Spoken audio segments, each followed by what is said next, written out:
Morning, everyone. 3:30 in the morning, and I've got this vision that I want to share about UBI. UBI, often known as Universal Basic Income, and I'm sharing that within my motivation for some time now to want to enter the political sphere and have more impact on the philosophical, socio-political, economic, spiritual thinking about where our society is going and how to basically move in some new directions and keep a certain excitement and invigorated intelligence that's integrally informed, or sometimes called holistic.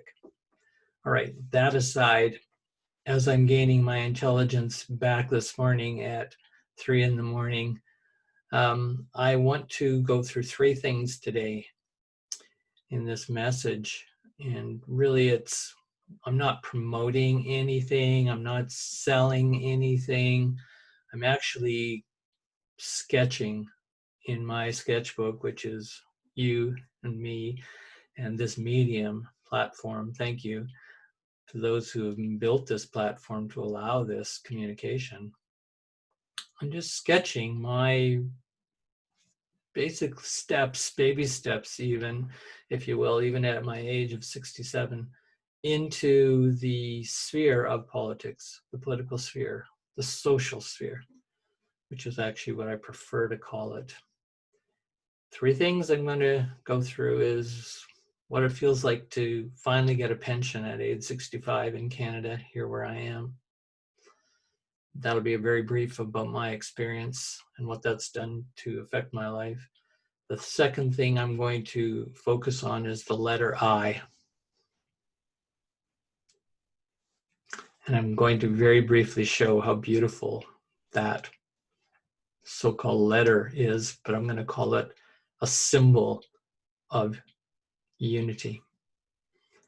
And then the third, which is the major part of this video this morning, is the UBI times 3, or Universal Basic Triad.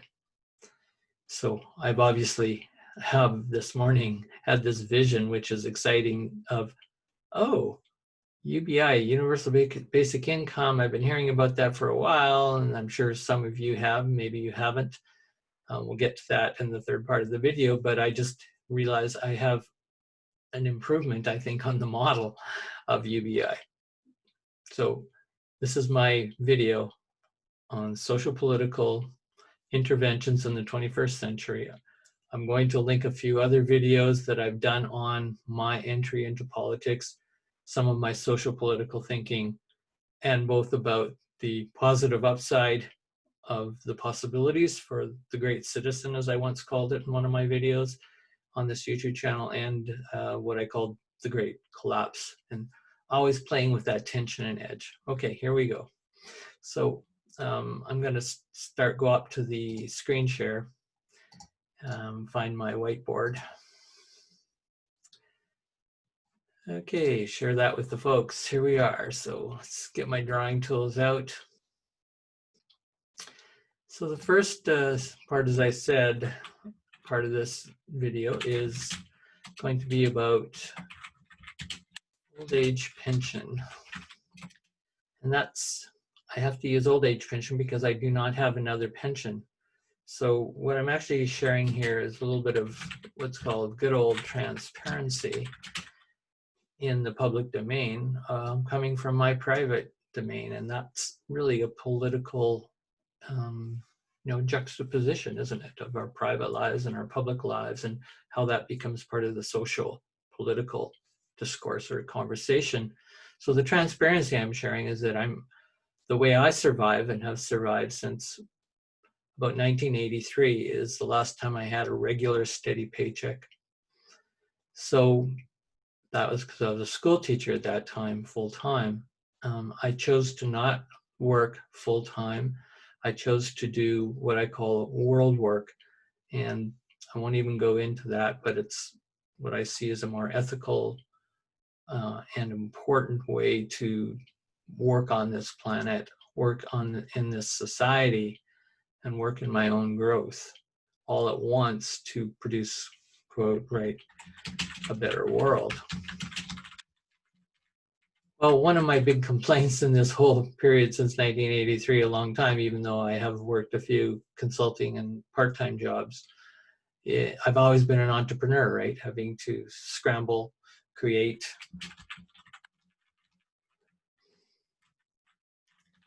and not been very successful as an entrepreneur, but I'm probably more a social entrepreneur, as the new term is now called. And that's really a more political way to work.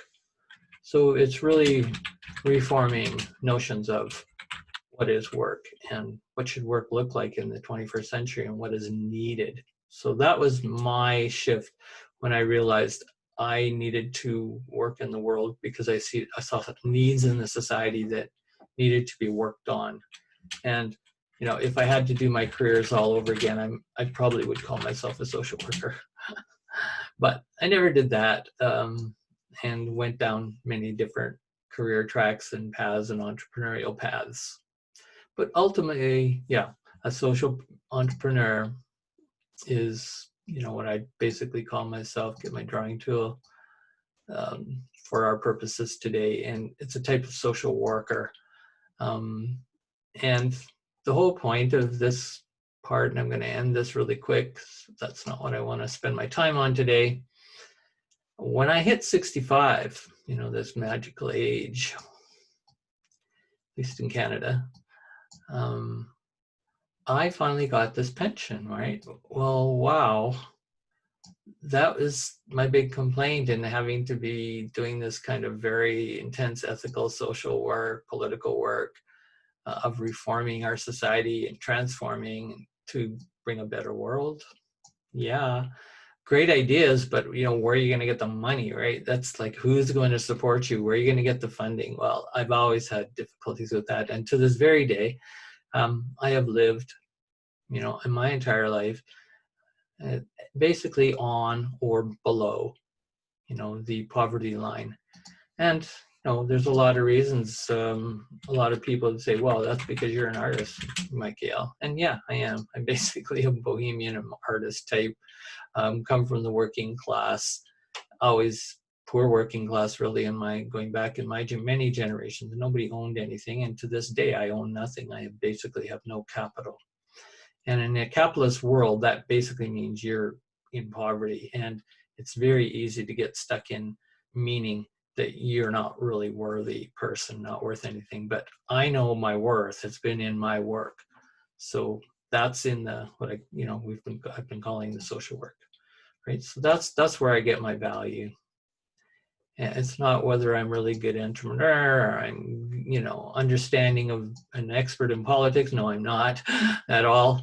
But I do know a lot about that. And, you know, sure, I got higher education. I have a PhD in education. Long story, won't go into.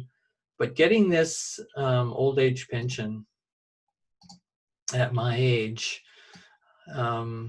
where I still have a lot of work, a lot of intelligence, thank you very much to my biological being and the planet and the society that has helped me get where I have. They've given me a lot of barriers too, but this is fantastic to receive this small amount of money I get, right? It's not a lot of money, it's a small dollar, but it's enough to just not have to have me constantly in fret. And this is the point, in fret, in stress, anxiety, at times fear, and at times terror and dread that, oh my God, my future economically is a disaster. What if something happens? So I've continually had to live, you know, what a lot of people would say, wow, you really live at risk. And yeah, I do. Being below or on the poverty line, you're living at risk. That is a fact. And yet have chosen, and I call it the path of fearlessness, which won't go into until later in the third part of this talk. So that's about what's happened. Once I got that, I just found I was more productive. I could do more of this good work and feel less of that tension, feel a lot more freedom. Yes, who doesn't want freedom, right? So, And then what I realized was, well, you know, the whole thing about this pension, so-called, right, that the government finally says you're a Canadian citizen, you've worked in this country, you've contributed, we're going to contribute back to you in your old age when you're more at risk, right? You're more vulnerable. Great, it's a social system. And yeah, I'm lucky to be in Canada to have this. I feel very privileged. And I'm not acknowledging that there aren't others really struggling way more than I. I'm just giving you my sense of the path I've taken to where I want to get to in this notion of a UBI times 3 or triad. And that, I believe, is a political, social political platform and policy, in a sense, I'm putting forth, and if others are too, let's talk about it, for people who are doing a lot worse than I am and have done a lot worse and struggled. So I want to be in the struggle with those people. And yes, I'm not exactly the same position. I have all kinds of advantages, as I've just shown here. All right, so that gives you the sense. This old age pension, which, you know, it doesn't mean I'm retired or retiring. I actually am working way harder doing this work. So I still feel somewhat at risk, absolutely. If I get a serious illness, whoa, bam. I mean, a lot of that could crash really quick. We just don't have money. We don't have capital to pay for any accidents, you know, and extra costs. And I know a lot of other people are struggling on that. Percentages and studies have been done. Okay, I'm in North America, so I'm just talking in a North American context right now. So that's what the UBI that I'm putting forth is for, you know, I think it's global for the world, but it's also, you know, a North American context in which I'm speaking and have experienced. All right, that's about it. This pension is a type of UBI, isn't it? That's the point. Okay, clear the slide. Clear all drawings. Let's move on. Second part of the talk. Talking about beauty. As I told you, I'm an artist. Beauty of sign, the symbol I. And unfortunately, this font I'm using does not show it the way I would like to show it, so I'm going to draw. Typically, we understand the letter I. This is how I learned it in English anyway, right? Well, the more I've thought about this, because UBI in the third part of my talk is going to focus on this symbol I. And so if I was to convert that symbol I into a more aesthetic, beautiful form, which it is and represents to me, I'm going to make that top part that with a curve. Getting out of the straight lines, moving everything into a curve, because so-called there's no straight lines in nature. I think this is a symbol of something very universal and a type of integral wholeness. And I can get to the word integral in the third part when I get to the other slide. So then I'm going to make another part of the eye with a curve, and its mirror half the other curve. So there's a mirror there, and there's a mirror going this way, so that this curve mirrors that curve. And it's this constant mirroring, beautifully reflected whole, integral idea, or, you know, aesthetic, really, that is a form. It's a form for universal and individual. So here's how I see it. This part of the diagram represents that individual part. It's kind of the growing and progressing. And yes, you know, we will eventually decay and come down the other side, so to speak, of life. But all the time that individual is growing, they can only grow connected to the universal or the social communal part of the world and experience and the cosmos itself. And so that I that's growing up and maturing is always connected to and reaching for the best of what the upper calls, this upper world, which is I just like to call the other worldly parts of reality. Often these aren't given a lot of value in our society, and this part would be the more worldly part of easily recognized parts of reality. But it's really the beauty of the two connecting, and they're both the otherworldly and the worldly, or the sometimes called the spiritual and the material. They're connected by this, and this is the individual I, organism, myself, are Michael Fisher, for example, or could be you. So that's the beauty of this symbol. And when I move now to universal basic income, and what I'm going to add are components to that model times 3, UBI times 3, you're going to see I'm always working and interested in this, what I've talked about in other videos, which is, to me, the political problem is the I-we problem, right? How do we as individuals and a collective work in some kind of, let's just call it harmony and conflict and democracy and freedom, but that all are connected. And that's what the I, or the integral model,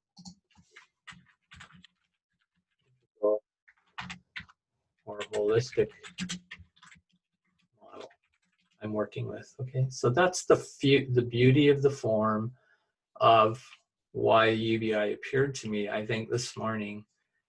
And this is what I want to go into for the rest of the video. 2 parts. UBI, typically known as universal basic income. So a lot of people are looking for solutions to our economic problems and cascading economic problems. And yeah, so that's kind of the economic sphere of interest. And we're now in a society that's made the economic sphere so important, and this has been happening for several generations, to the point where it's taken over, the economic sphere has taken over, just what I'd call the socio-political sphere. That socio-political sphere is what my focus is on. I'm not an expert in economics.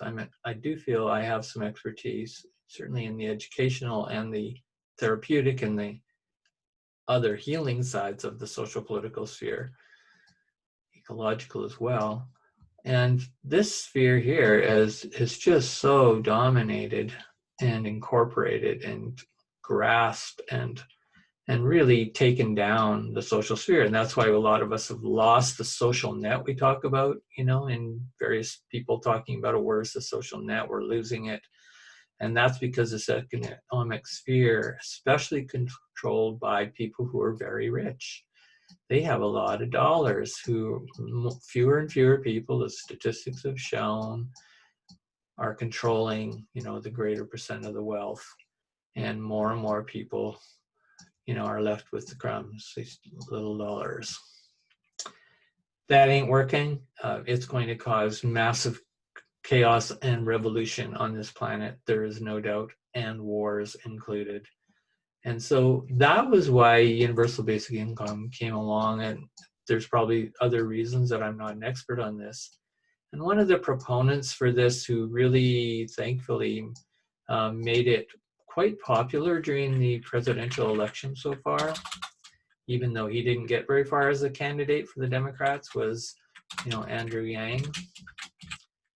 And that was his main platform. And then some of the other politicians running for the Democratic 2020 election in the USA also, got into saying, hey, maybe this is a really idea. And there's been a lot of research on it. There's even been some real experiments in rural communities in Canada, my own country, I know, in the province of Manitoba, in a region around Winnipeg, there has been some experiments that the governments are starting to look at. Is this a possibility?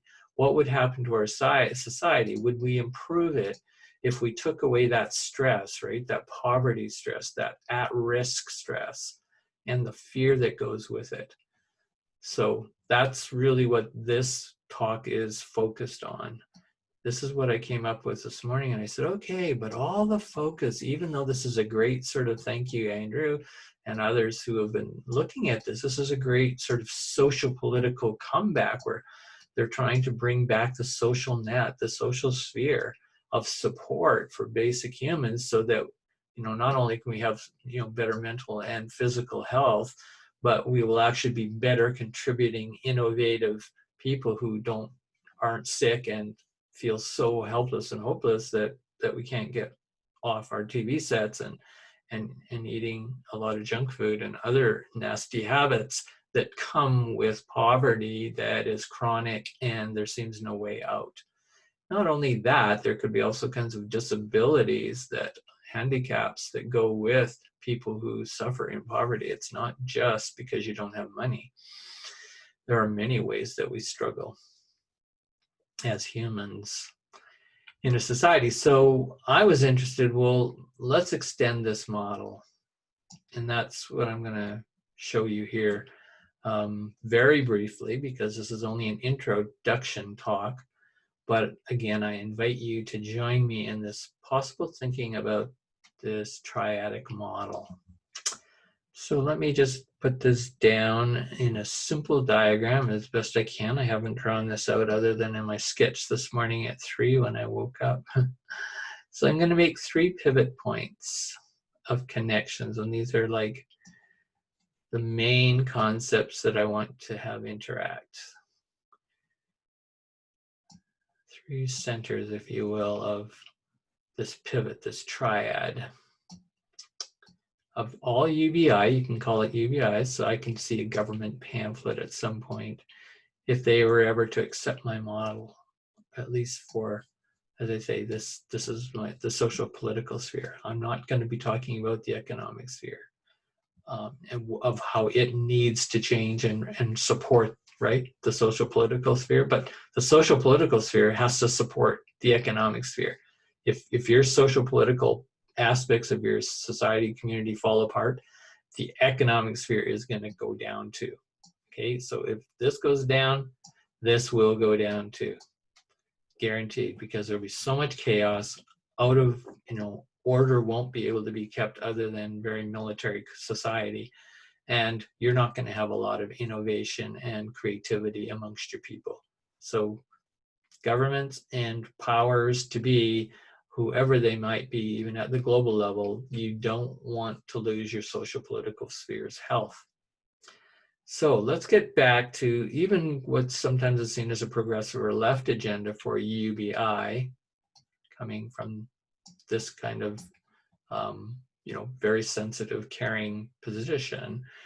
They basically said, let's give people, you know, in this universal, you know, basic income, whatever that is. Might be $1,000 a month that everybody gets, you know, in a household who's an adult over whatever age, or maybe the household gets it. You know, all those are details I'm not going into. I haven't read enough about that. But what I thought in my dream is, I said, well, that problem with that, even though it sounds like it's kind of almost revolutionary, it really is not. And the reason I realized this morning, coming out of my dream state and half in it, is it's still, this UBI in this sphere still keeps this as the most important, because usually that's all I hear about in universal basic income. And UBI, right, and this great letter I I've just been showing you about, how beautiful it is to be universal and connected to the upper realm, the otherworldly, the lower realm, and the middle. So there's a triad here. So you see, here's my triad. So I'm extending this to include a more holistic, integral notion of the I. And so that's where I add some new language and concepts. Let's do the first one. There's no real order to what I'm adding, but universal basic intelligence is my second pivot. Let's see if I can move that over a little closer. Okay, doesn't seem to want to move. And so now we have a connection.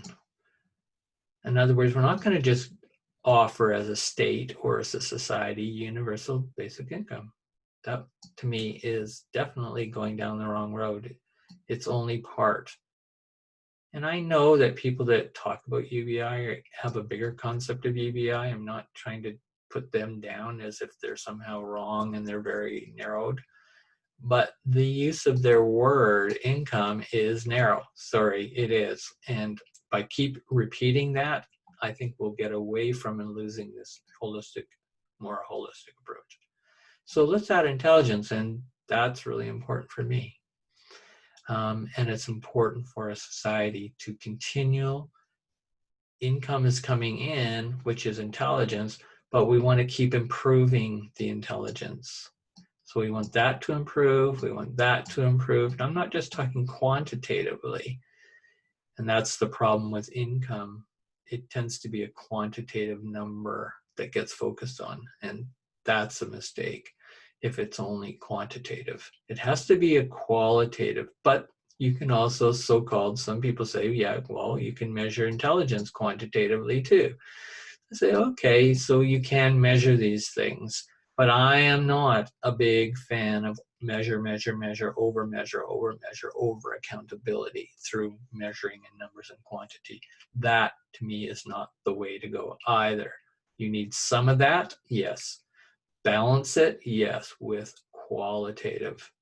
So there needs to be a quality of intelligence that is constantly improved as well. So that we could have a whole other discussion and slide about, but in some basic sense, you can see I'm talking about this UBI of intelligence, universal basic intelligence. It's part of the educational sphere, the learning sphere. We have to become great learners to be able to adapt to the very complex crises and challenges, creative problem solving, etc. And many intelligences go with that, right? We're now in an era of, we know, multiple intelligences. So that will be a little harder to perhaps communicate to all peoples of all kinds, you know, from the very poor and struggling, not so formally educated, to the high elite and well educated formally anyway. Those types of people, we have to be able to talk to them all with this triad. That's my point. It's universal. It's not going to specify or specialize to only the poor or only the middle class or only this. And a lot of the discussion around UBI here gets focused on, let's get the middle class back up and let's get them productive and adding to the society. Well, I don't think that's going to be universal. It actually, in fact, starts to undermine the notion of universal, and it undermines the beauty of the I, as I've talked about over here, as a triadic integrating structure, integral. So the intelligence is one, and then the third sphere, you're probably all just waiting to hear what is that. It's just basically improvement.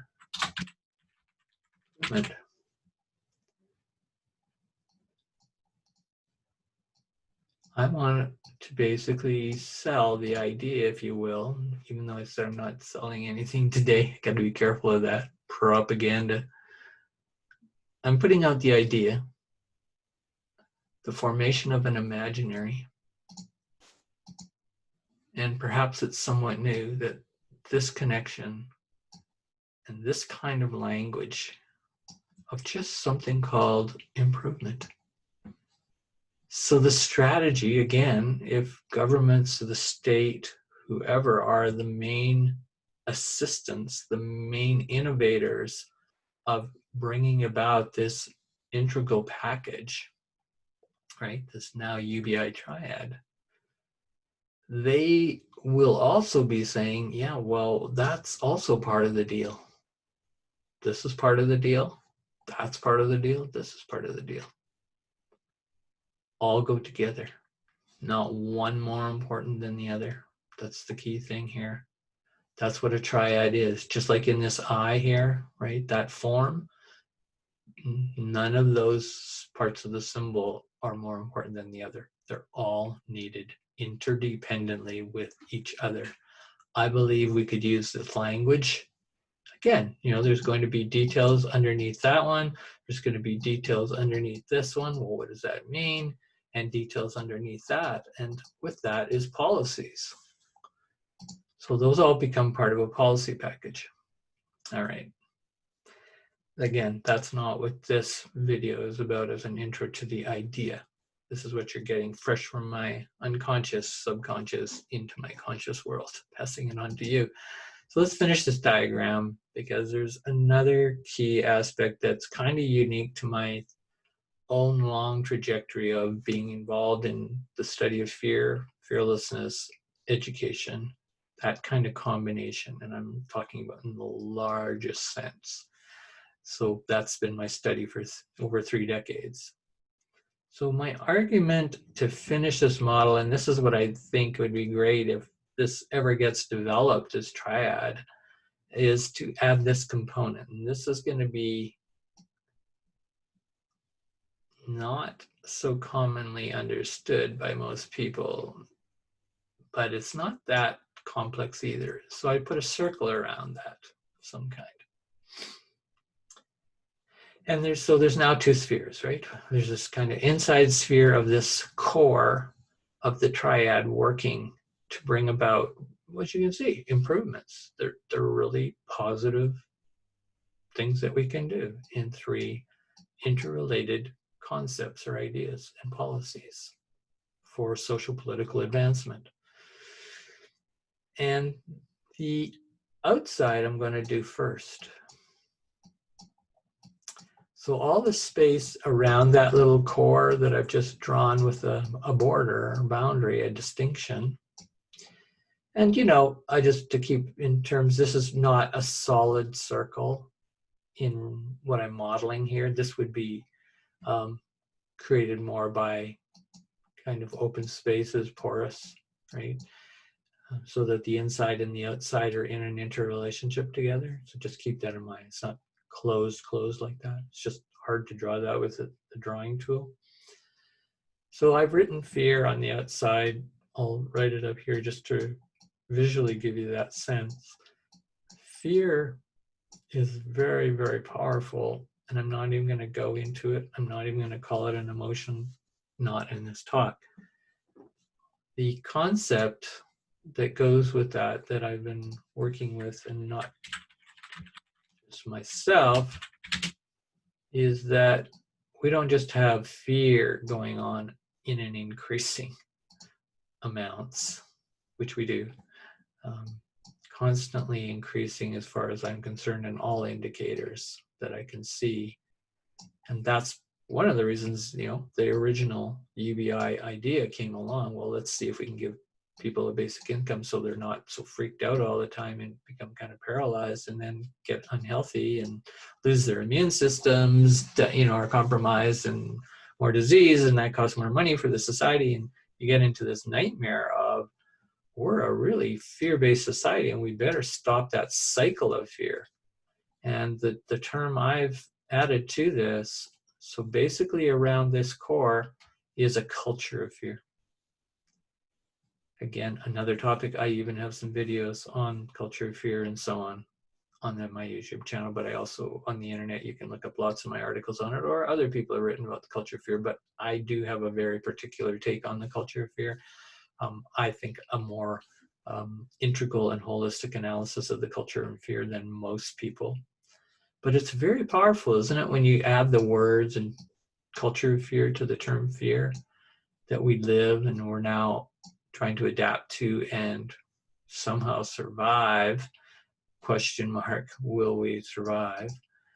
This ongoing culture of fear complex that is swamping so much of our systems, our economic systems, social political spheres, and so on. So I think that is the context that we keep in mind when we deliver and teach this model, whether the state again puts it out or whatever body, maybe it's the United Nations puts it out, is this is a basic universal, right? This core is a basic universal right and responsibility, right and responsibility. It's a restoration. Okay, I'm all for that. But let's keep the context clear so that we know in some sense what we're battling. In some sense we know what has put us and is contributing to, not the only cause, but it's a major cause, is this culture of fear complex. Down here, out here, around here. Constantly, in a sense, it's working on trying to undermine the building of this sphere. And so now let's put a label on the inside. So what's going to counter that fear? Culture of fear.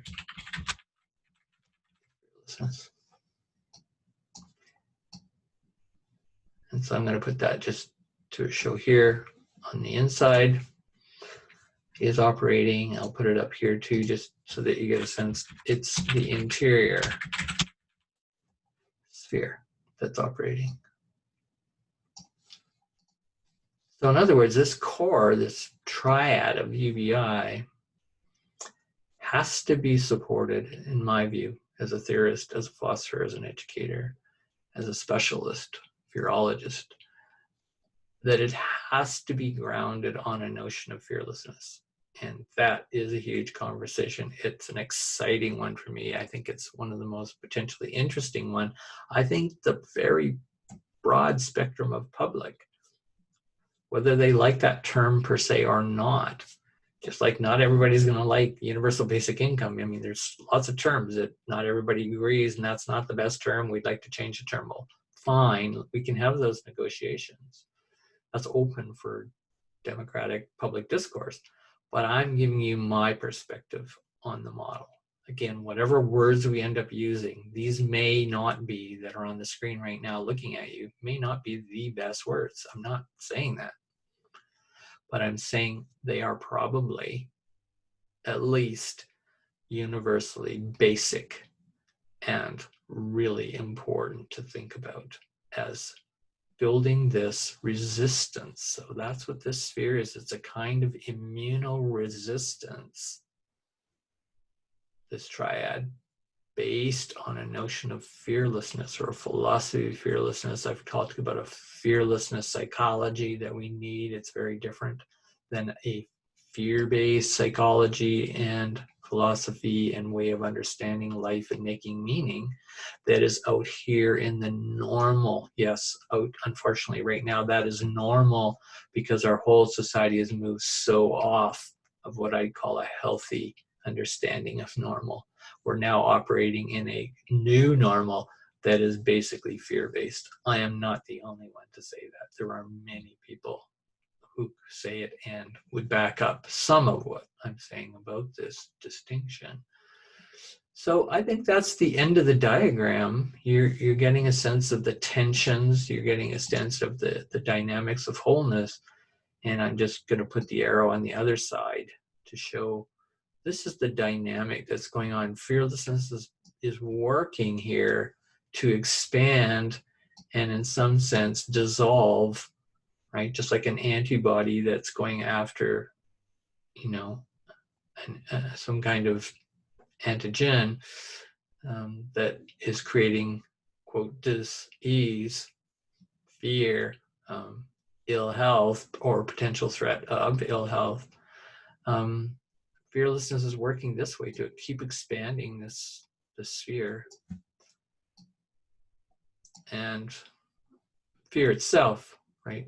Even though I say it's increasing here with that arrow, it's always pushing in to basically wipe out in some sense. Not that it's trying to wipe out, but it is.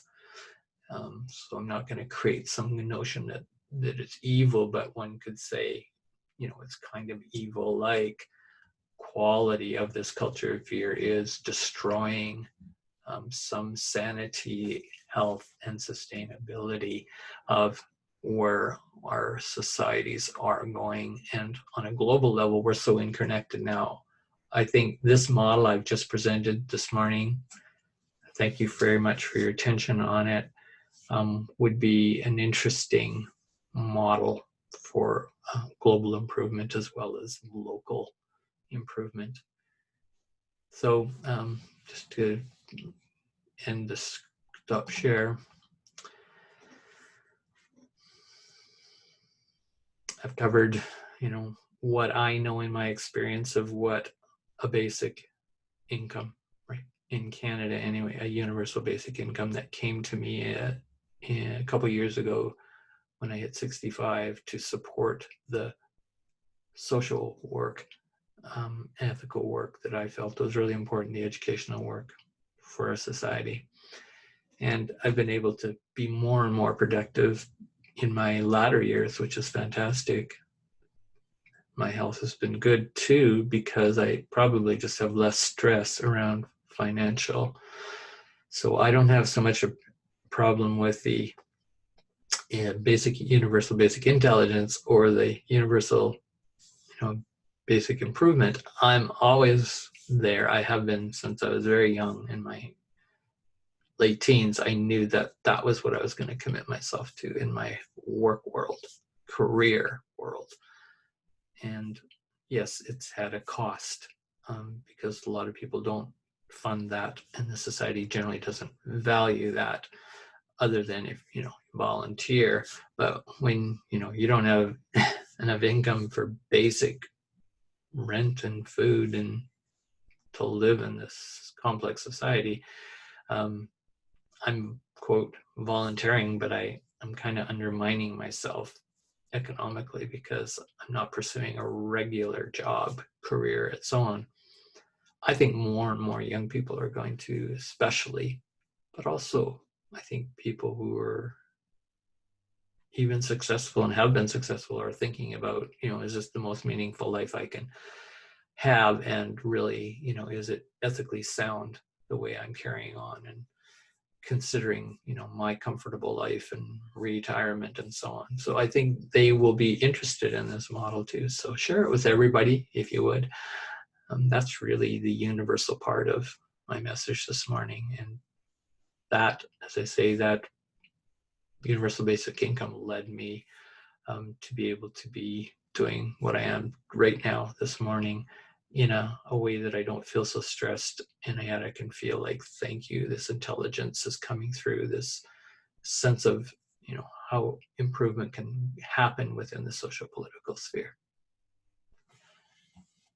Someday, if I get into politics more and more and more, I'll look forward to your support on these ideas. And so that means also to critique them and to improve them themselves. Thanks very much. See you.